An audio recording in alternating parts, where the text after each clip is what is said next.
Hello witches, wizards, and those who are yet to receive their Hogwarts school letters, welcome to my Harry Potter kitchen. This is the YouTube series where I'm baking my way through the Harry Potter books, making recipes for all the food and drink featured inside. If this is your first time in the kitchen, welcome, and if you want to see more from my Harry Potter kitchen, make sure you hit that subscribe button and click on the notification bell so you get an alert every Magic Monday when there is a brand new recipe. Speaking of which, today is Magic Monday, so let's get back to the chamber.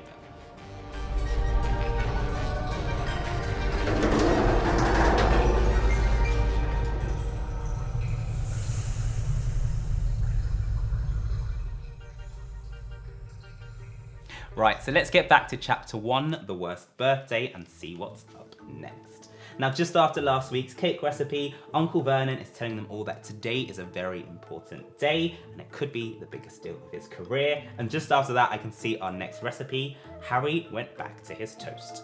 Now, technically, we did do a toast recipe as part of the breakfast, but let's do something a little different. If you want to recreate this recipe, then all of the ingredients and the measurements can be found on my website, bradleybakes.co.uk. The link is down below in the description. So in the first episode of the Chamber of Secrets, we disguised cake as toast, but I thought as it mentioned it again, more specifically, this time we'd go on and make the real thing. But of course, we want to incorporate some Harry Potter lightning bolt fun into this one. We could make a standard loaf of bread and then cut them out, but that would waste a lot of the bread itself. So this week, I'm going to show you how to make a lightning bolt loaf, which means every slice you cut is going to be in the shape of your lightning bolt, and you have zero waste. We're just saving the wizarding world one recipe at a time. For this, I'm going to do a standard white loaf, but you can always tweak this recipe and add in your own flavorings if you wish. To begin, we're going to start by placing our dry ingredients into our bowl. Add your flour into the bowl and then make a well in the middle. Okay, so now we've got our well in the middle. That's going to help us slowly incorporate the liquid so we don't get too many lumps in our dough. But before we add in the water, we're going to add our salt and our yeast next. And they go into opposite sides of the bowl. And that's because salt can react with the yeast and deactivate it as a rising agent. So we want to avoid any killing curses in this one. So now that all our dry ingredients are in, we're going to add in our wet ingredients, and that is our water and our olive oil. You want to use lukewarm water, and that's just going to help the yeast activate quicker and help some of that rise. And then olive oil is going to give it some nice richness, depth and flavour. Now I'm going to make my dough in my stand mixer with a dough hook, but if you don't have one, you can also do this by hand, although it does take a bit longer and is a little bit more messy. In a stand mixer, you want to knead it for about 5 minutes, and if you're doing it by hand, I'd say go for 10 minutes. You'll know it's ready when the dough is nice and smooth and also springy to the touch. You want to start off on a slow speed, and then as your flour gets more and more incorporated, increase the speed to help it knead. So after 5 minutes, you should see the dough pull away from the sides and form into a nice ball. And when you take it out, it should be nice and smooth. And if you touch it, it's springy, and you can see there's no sticky residue on my hand. So that's how we know it's good to go. So just going to remove that from the dough hook and pop it into the bowl. Okay, next we need to give our dough its first rise, and this is going to help make sure it's light and fluffy when it bakes in the oven. So I've got a large bowl here, and I'm just going to pour in some extra virgin olive oil and then grease that so that the dough doesn't stick. Once your bowl is nice and greased, all we need to do is add the dough in, and a quick trick just to use that same kitchen towel on your fingers, and that's going to help us get the dough out nice and easily. So we'll just scrape that from the sides of the bowl. Smooth it over gently, but it doesn't matter too much, and then place it into the middle.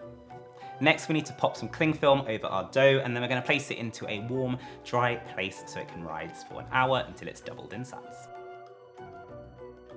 Okay, while the dough is rising, we're going to move on to preparing our baking tin. And for this, I'm using my square baking tin with a divider in just to give me better control of the shape and size. Now remember, we want to create our loaf of bread into a lightning bolt with every slice. And we don't want to waste any of the bread when it comes out, so I'm going to bake it into this exact shape. And to do that, we need to make some molds. Sounds more complicated than it is. All we're going to use is some cardboard and some glue, and then we're going to wrap everything in foil to keep it nice and clean.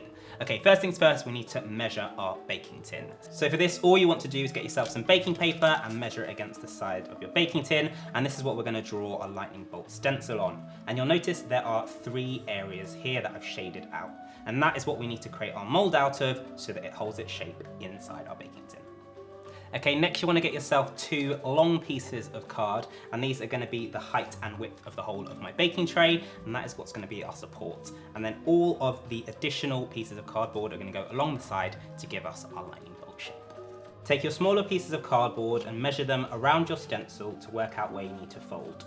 You want to leave a small ridge to help us stick it onto our other piece of cardboard, and then measure out one width, rotate, measure the next part, and then measure the last piece, giving yourself another ridge to help us stick it to the side.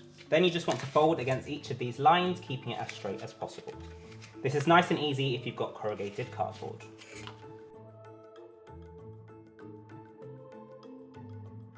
Then you want to stick these pieces to the main long piece of cardboard. Place super glue down on the cardboard and onto your tab, and then hold in place until dry. Fold the cardboard over and then use the stencil to make sure you've got the right angle. Then glue your last tab down into place. Repeat the process all along your cardboard.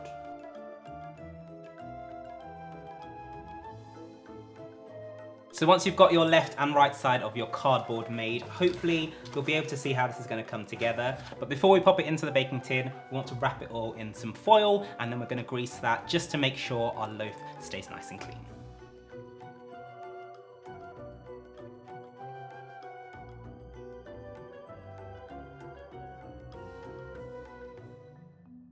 Okay, so now we're ready to assemble these into our baking tin, and because of the additional width of the cardboard and the foil, we're just going to move the ridge slightly to give us a bit more room in our designs. I'm then going to pop these in and make sure we grease them really, really well with some more oil, and that's going to prevent our loaf from sticking.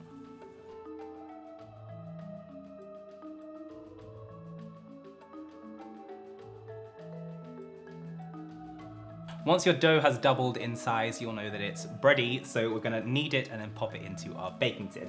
So just take off your cling film and then knock back the air slightly, kneading it for 1 to 2 minutes. Cut out 1/3 of your dough and then knead until smooth. Knead it until smooth and then roll into an oblong that's the length of your baking tin. Once it's even, carefully place it into the bottom of the baking tin, pressing it down into the grooves.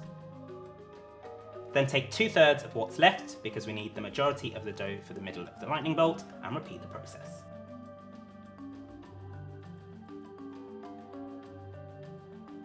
Roll out the final piece of dough and then place it in as the top of your lightning bolt. You want to make sure you've left enough room for it to rise. Once the dough is in and you're happy with the shape, make sure you've tried to press those separate pieces of dough together so that when it bakes, it forms that one solid loaf, and then we need to give it its final proof. So for this, we're going to place some more cling film back over the top, and that's going to go into a warm, dry place for another hour, and at that point, we should have seen the dough rise pretty much to the top. Okay, once your bread has finished rising, you'll see it just starting to peak up above the top. That means it's good to go, so we'll take off the cling film. As an optional extra, I'm just going to brush some melted butter over the top, and that's going to give us a nice golden finish, but if you don't want to do the step, you don't have to. Lightly brush the melted butter over the top of your loaf. And with that, all our prep is done, so this needs to go into the oven until it is lovely, light and golden brown. Once your bread is baked, it will be lovely and golden brown, and a wonderful homemade bread smell will be filling your kitchen. And that means it's time for the grand reveal. Fingers crossed, all of our parts have held their shape and we'll have our lightning bolt bread. Let's crack it open. Carefully remove the loaf from your baking tin and then slowly pull away the mold.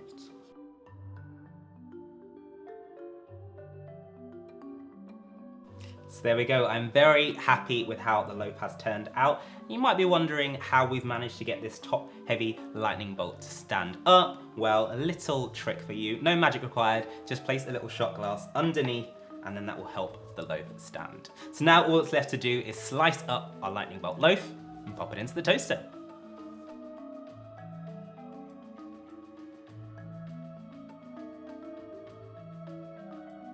Pop your bread into the toaster until it gets to your desired colour. And give it a little helping hand with some magic if you can.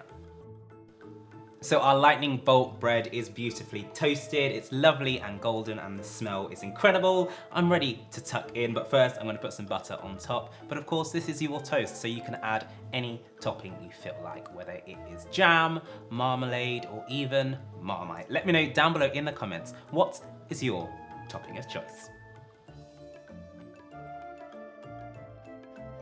So there you have it, our Harry Potter inspired lightning bolt toast is complete, and it is one of the most magical ways to start your day in the wizarding world. I hope you enjoyed this recipe, and if you want to see more from my Harry Potter kitchen, make sure you hit that subscribe button and click on the notification bell so you get an alert every Magic Monday when there is a brand new recipe. I will see you next week, and in the meantime, I'm gonna enjoy some toast.